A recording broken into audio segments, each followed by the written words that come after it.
ગજબ થઈ ગયું. આજ તો ભર ઉનાળામાં વરસાદ આવી ગયો. જય મુરલીધર મિત્રો, આજે તો વહેલી સવારમાં નીકળી ગયા હતા સ્પેશિયલ લોકેશન માટે. સવારનો વ્યૂ જોવાની મજા જ કંઈક અલગ હોય છે. અહીંયા આવી ગયું હતું ટોલગેટ. રસ્તામાં થોડી ભૂખ લાગી ગઈ એટલે આપણે લઈ લીધી વેફર. આજે વરસાદ બહુ અંધાર્યો હતો અને વરસાદ નામ લીધા સાથે ધોધમાર વરસાદ બાકાજી બોલાવતો થઈ ગયો ચાલુ. અમે પહોંચી ગયા સમસ્ત યદુવંશી આર્ય સમાજ દ્વારા યોજાયેલ ભવ્ય શિવકથા પિંડારા. વરસાદ એટલો હતો કે 2 દિવસ માટે કથા બંધ રાખવામાં આવી હતી. હું આવી ગયો તો 5000 વર્ષ જૂના મહાદેવના દર્શન કરવા માટે અને તે મહાદેવના 2 પોથિયા છે. અહીંયા રાણના ઝાડે ધ્રુવસા ઋષિ તપ કરતા હતા.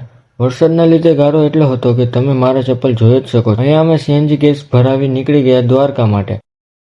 અમે પહોંચી ગયા હતા માંગો 20 આપે 30 એવા અમારા દ્વારકાધીશના દરબારમાં. દર્શન કરી અમે નીકળી ગયા હતા ઘરે જવા માટે. પછી મેં ખાઈ લીધો કોણ અને હું આવી ગયો ઘરે. આજ માટે આટલું જ. ફરી મળીશું નવા વ્લોગમાં. Bye, see you. Jai Muralidhar.